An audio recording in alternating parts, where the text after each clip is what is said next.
What's up, guys? Check it out. I'm at Harbor Freight. Check out that truck paint shop, by the way. Easy to find in the parking lot. Anyway, you guys, some of you let me know via message a brand new tool from Harbor Freight, and I'm stoked to try it. So let's go see if they have it in stock. All right, guys, so you saw that beginning clip there. I saved the clip because that was a cool paint job on the truck. The sad news is I went in the store and they didn't have it. They said they had it online, and I guess there's always a chance that they did, but by the time I got there, some other guy bought it. So when I was in the store, the woman had told me, well, it's okay because our other location at such and such place, they have one in stock. Cool. Went to that location, which was nowhere near where I was, and guess what? I suppose another stranger bought that one because they didn't have it either. Being extremely frustrated at that point, wasting gas, I ordered it online when I got home. This is a $40 tool, but I paid $50 because of tax and shipping. So yeah, just being impatient. And this is like a week after that video because it took forever to ship. So there you go. But I have one. I finally have one. So, all right, sorry about that. I had to move my tripod around because I had no room. Yeah, this is the Harbor Freight Leatherman Wave copy. That's what this is. All right, the product number is 59617. It is a Gordon branded 20-in-1 multi-tool. All right, you can see all the features on there, and they did not do a bad job on this from what I'm seeing. So what happened was a couple of you reached out and said, hey Jeff, man, did you see what Harbor Freight's got? I'm like, no, what do they got? They got the Leatherman Wave. And I'm like, really? They have their own version of it? And they said yes. And the one person who I talked to already got one, and they said it is pretty damn good. It's definitely worth checking out. So here it is. After all that effort, I have one in hand. So you can see the steel, they're saying is 5CR15 MOV. So at least they're telling you what it is. Again, $40 if you just find one in the store, $50 if you buy it online, compared to $120 for a Leatherman Wave these days. Now you can get lucky. I did look online real quick, and you can find a new Wave for like 80 bucks. But even, you know, at a great discount from what it's commonly going for, this is still half the price. Is the blade steel going to be better on the Wave? Probably. I don't know offhand what it is. It's just one of those things. But when you're talking about overall, for half the price, it might come really close. So I was going to do like a literal side-by-side because I do still have a Leatherman Wave. Actually, my wife has the Wave. I think it used to be mine. I don't remember. It's been many years. Maybe she bought it herself. I don't know. But we do have one in the family. It's actually her go-to multi-tool, which she loves, because she got the bit kit for it too. And that's a whole separate discussion because the bit kit for the Leatherman Wave works, I believe, on here because they use the proprietary holder, but those bit kits are getting harder to find. So if Harbor Freight comes out with the proprietary bits, like a bit set, then that would make this even more desirable. Let's say that. So, because even if you have a regular Leatherman Wave and you just want the bit kit for yours, it's extremely hard to find them now. You know, and expensive. I want to say they're like 30 bucks or something. So, you know, I mean, a $40 tool, if Harbor Freight can hook that up for 10, 15 bucks, that would be pretty amazing. So anyway, I just want to do like a little unboxing here. All right, today's EDC is a little Cobra Tech. Love my OTFs now. So how do I untack this? Let's cut it to the side. All right. And there is a nice looking sheath, which again is a copy of a Leatherman design, which I currently carry every day. So very similar button snap on that. We'll check that in a second. But yeah, I mean, I'm stoked about it. I'm sure people already have videos directly comparing.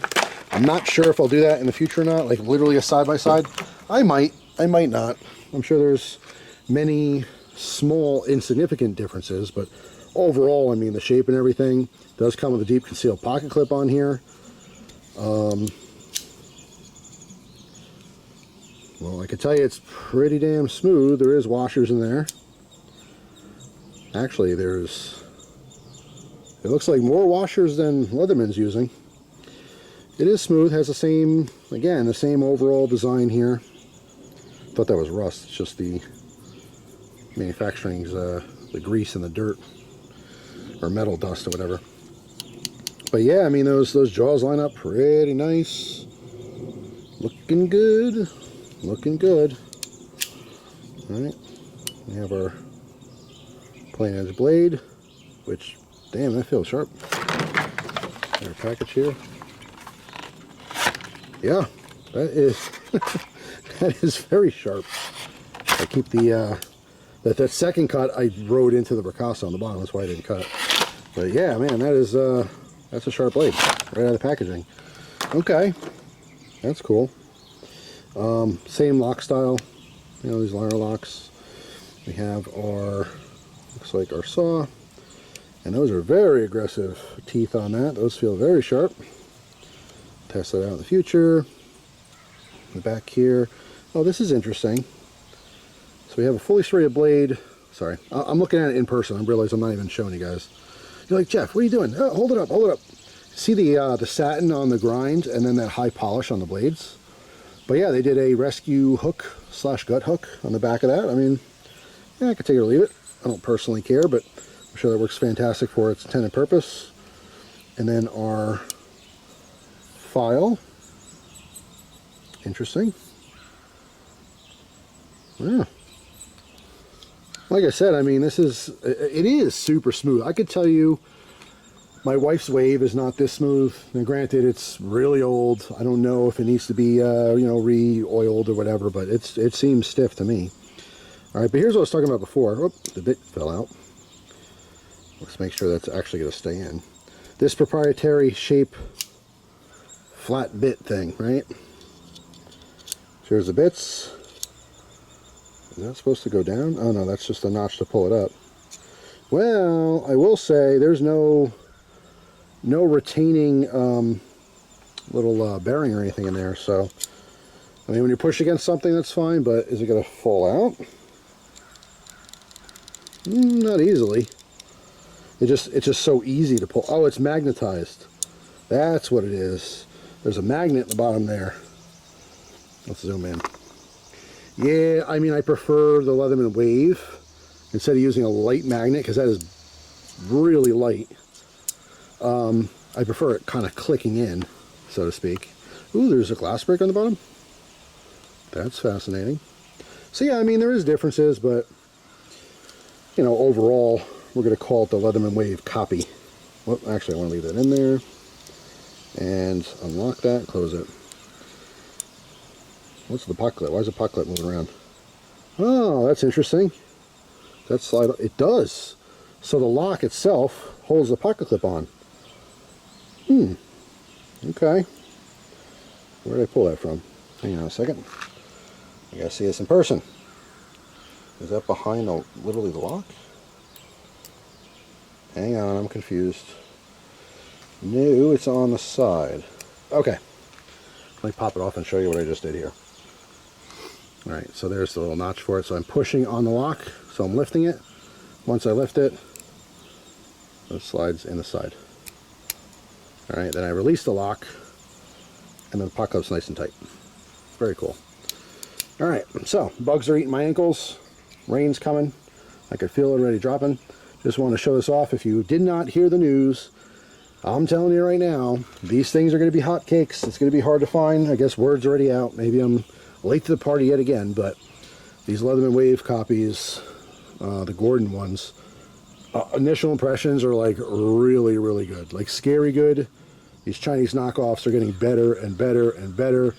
And I'm not sure offhand about like the, you know, patents and stuff, but something, I mean, I think some of Leatherman's patents are starting to, you know, come towards their end, which is kind of scary because you're going to see like literally direct copies. I mean, this is as close as I've seen yet. But I mean, I just hate to say it. I hate to say it because it just feels really good. Now, obviously, I prefer Leatherman. But if you're in the market and you can't find a Wave, or you don't want to spend 120 bucks or even the 80 bucks or whatever, and you're frequent Harbor Freight and you happen to see one of these guys, maybe it's worth checking out. Like I said, I don't like getting into the politics of things. I mean, obviously, I want you guys to pick the American company every time, but I can't, you know, put money in your wallet. Nor can you put money in my wallet. You know, so like these Chinese versions of things, I mean, sometimes they have an appeal for a reason. It's not because everyone loves supporting China. It's because they love getting cool new toys and for cheap. You know, especially if there's quality there. And I have to say, upon initial inspection, this seems to be a quality multi-tool. And it kills me to say that. It really does.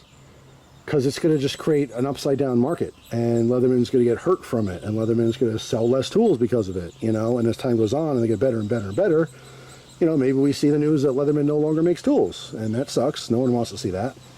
So, I don't know. But I've been on a multi-tool kick lately. I got another multi-tool you'll see a video on in the near future. One I've had 3 of. I got the very, very, very original version of it. Maybe you guys can guess what it is. Long discontinued, very expensive. I ended up trading a bunch of stuff for it. But stay tuned for that if you're into the multi-tools. But there you go. Let me know in the comment section. Did you already get one of these? What do you think of it? And if you've never even heard of it before, what do you think of this whole idea of Harbor Freight coming up with this this copy of the Wave? Very interesting stuff. So let's see how this fits in the sheath before we go. Imagine it fits fine. It's brand new, a little stiff. But yeah, button snaps. Let's see, maybe I want it like this. Pot clip pointed up. This kind of feels like it fits even better. But yeah, man, I'm going to carry this. I'm going to carry this every day. See what I think of it. So I'll report back in the future. But there you go, my new multi-tool. Oh, duh. There's paperwork in the bottom. I just noticed the last second. I'm like, that's a little snug. They jammed some paperwork in there. Oh. Alright, it's not important, but there was paper jammed in there, so let's try that again. Pot clip down. Nope. Just seems to be bunching up a little bit. Just slides in nice and easy with pot clip up. But I like to also orientate, like I have this on my right side, so when I open it, I want the orientation so that, like I want to be able to get to the main blade, right? That's the whole point. So it's an overhand and down for me. So this is how I want it in there, which is the pocket clip down. So again, this is on my belt on the right side. I do an overhand grab, and as I'm pulling it out, I can go right to that blade. That's my preferred orientation. So every time I grab it, it's in the same position. So that's how I will carry it. Anyway, that's all. The rain's actually here now. Thanks for watching. Hope you guys have a wonderful day, and I'll see you tomorrow with a brand new video. Take care.